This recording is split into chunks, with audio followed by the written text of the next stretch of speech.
नेपाल में मिल गई सेना को कमान, मोदी का आदेश मिलते ही भारत का सबसे बड़ा एक्शन।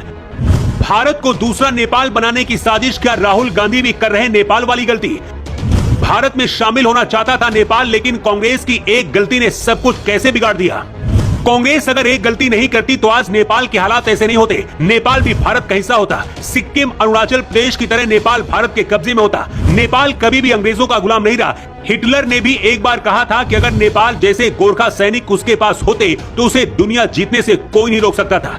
नेपाल को इस वक्त सेना ने अपने कब्जे में ले लिया है। पूरे देश में कर्फ्यू और सेना ने अपने कंट्रोल में लेकर कार्रवाई कर रही है। प्रधानमंत्री ओली देश छोड़कर भाग चुके हैं। लेकिन क्या आपको पता है कि ऐसा भी एक मौका आया था जब नेपाल खुद भारत में शामिल होना चाहता था और उस दौरान कांग्रेस ने गलती नहीं की होती तो नेपाल आज भारत का हिस्सा होता।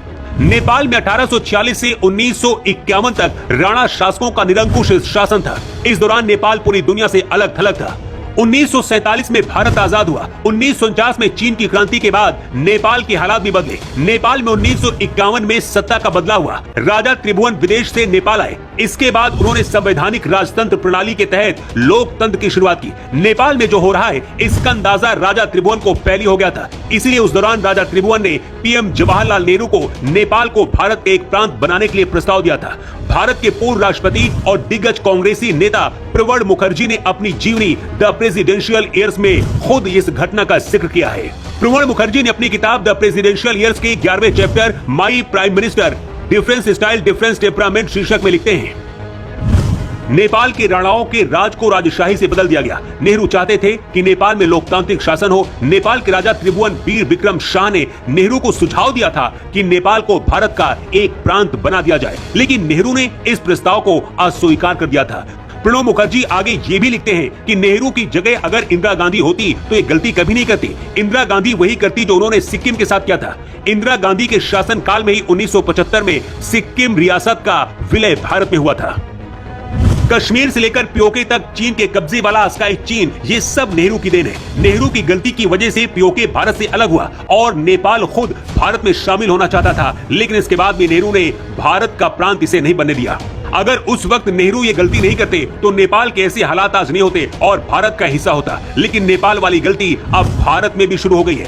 नेपाल में राजनीतिक नेपोटिज्म है जिसके विरोध में वहाँ के लोगों में गुस्सा है। ऐसा ही माहौल भारत में भी बन रहा है। इस वक्त कांग्रेस, सपा, आरजेडी जैसी परिवारवादी पार्टियां बनकर रह गई हैं। इन पार्टियों में सत्ता सिर्फ परिवार के हाथों में मिलती है और कार्यकर्ता सिर्फ दरी बिछाने का काम करते हैं। ये परिवारवादी पार्टियां जाति और धर्म में बांटकर वोट बैंक लेने के लिए किसी भी हद तक जाते हैं। लेकिन भारत के अंदर अब लोग पढ़ाई के साथ साथ जागरूक हो रहे हैं। यही वजह कि पिछले कुछ सालों से जातिवाद की खाई खत्म हो रही है। भारत के जितने भी पड़ोसी देश हैं, नेपाल, म्यांमार, बांग्लादेश, श्रीलंका, पाकिस्तान और अफगानिस्तान, सभी कंगाली से लड़ रहे हैं। यहाँ भुखमरी है। इसकी सबसे बड़ी वजह है यहाँ जनता का नहीं बल्कि सिर्फ कुछ परिवारों का राज चलता है।